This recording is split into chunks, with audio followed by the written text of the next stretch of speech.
African Americans built this nation. You built this nation. You know, you're just starting to get real credit for that. Okay, I don't know if you know that. You're just starting to get, you built the nation. We all built it, but you were such a massive part of it. Bigger than you were given credit for. Does that make sense? Right?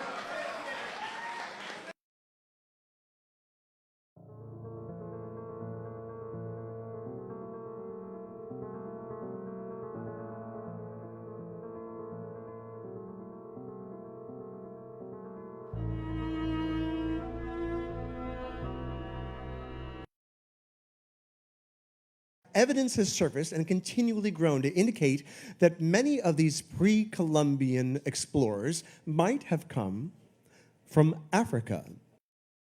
You think you know your history, correct? George Washington was the first president of the United States. They taught us that since we were little kids. It's wrong. In 1781, the United States finally got the British to agree to get out of America. So as the armies are marching on the Continental Congress saying, you owe us a year's worth of pay, and the Continental Congress is running from the halls of Congress, out pops a guy named John Hanson, who happens to be mixed Oriental, black, and white. Kind of had the skin color of President Obama. So he pops out in 1781 and says, hold on, George Washington. Let me personally pay your soldiers.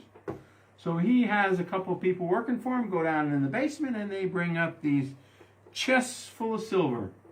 And he paid the Continental Army off, and they were all happy, and the Continental Congress stopped running, Thomas Jefferson and the rest of them, and they came back, and they made him the first president of the United States in 1781. He set up the post office, the presidential seal, all kinds of things. Isn't it fitting in a nation of immigrants that our very first president would be Oriental, black, and white?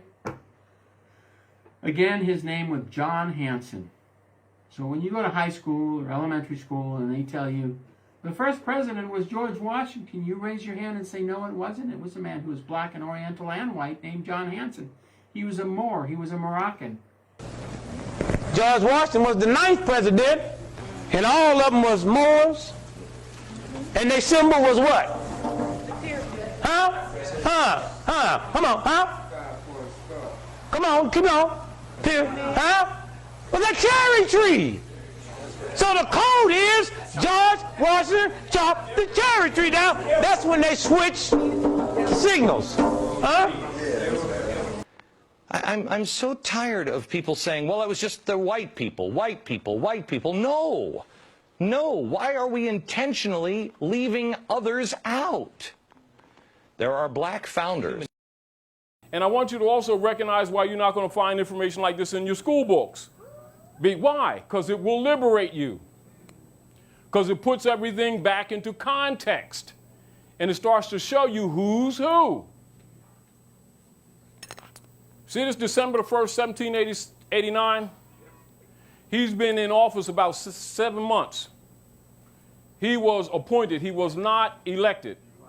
He was appointed April the 30th of that same year. Keep in mind, this is the same year, 1789, when the Sundry Free Moors Act was before the House of Representatives. If the Declaration of Independence was 1776 and the Constitution was 1789, and if George Washington's first term started in 1789, who was the leader of the United States for 13 years between 1776 and 1789? Since the date of the letter which the late Congress by their president addressed your Imperial Majesty, the United States of America have thought proper to change their government and institute a new one agreeable to the Constitution, of which I have the honor herewith to enclose a copy. So you can understand the Constitution didn't come from them, did it? It was adopted by them.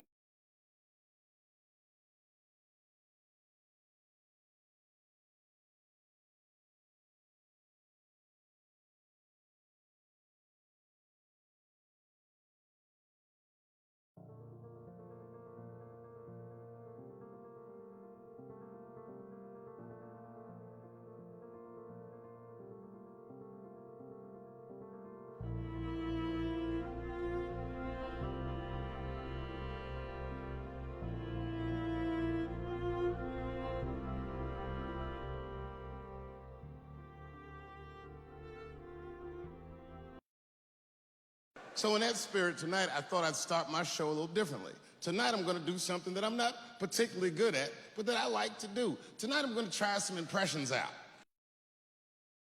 This is my impression. You ready? This is my impression of the founding fathers of America when the Constitution was being written.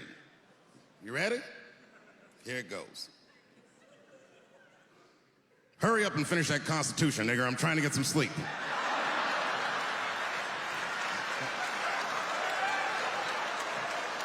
It's not bad, right? And now you understand what Obama was saying when he tell you that the American Constitution comes from Muslim law. I'm going to go on to Article 11 of the Treaty of Tripoli from the Treaty of Peace and Friendship that Obama read to the world and show you what he was reading and show you how it went over people's heads. And he's telling you. Your Majesty's letter of August 17, 1788. So this is 2 years before he was appointed. He's talking about correspondences that were going on. How come you ain't getting this in school? Because they don't want you to know that you're standing on Morocco. Bashar, and he also knows that North America, or North America is known as Al-Maghreb Al-Aqsa. Of course, I know that. North America was known as Al-Maghreb Al-Aqsa, and it reported to the Sultan of Morocco. And there was a relation. This is why I needed to ask you, what's the relation between the first, colonials and the governors of Morocco, because they communicated, because on paper it was part of Greater Morocco. That's known. That the land is Morocco, the occupational government is the United States. Distinguished from the land. It's a foreign religious corporation belonging to the Jesuits. You're under occupation. And you're referred to as the Great Masonic Secret. And Mason means mother and son. Aset and Horus. Or what they call Isis and Horus. Or like they say in the church, Jesus and Mary, mother and son, and the study of Masonry. Masonry, that's what Masonry is. It's more science. Anyway, so the United States having unanimously appointed me the supreme executive authority in this nation, Your Majesty's letter of August the 17th, 1788, this was 2 years before the appointment, which by reason of the dissolution of the late government already exists, remain unanswered and has been delivered to me. I have also received the letters which Your Imperial Majesty has been so kind as to write in favor of the United States to the Bashars of Tunis and Tripoli, and I present to you the sincere acknowledgments and thanks of the United States for this important mark of your friendship for them. So you see that Marine song? That's one they taught from the halls of Montezuma to the shores of Tripoli. They conquered you. You get the point? Now you want to see why all of your leader guys must be Masons and why they got a Moorish fez in secret. Pay attention to this paragraph. The encouragement which Your Majesty has been pleased generously to give to our commerce with your dominions. Where do you think you're standing? Moorish dominions. See why they don't give you real history? Why they reconstructed the history? Reconstruction? They weren't building, they're reconstructing history.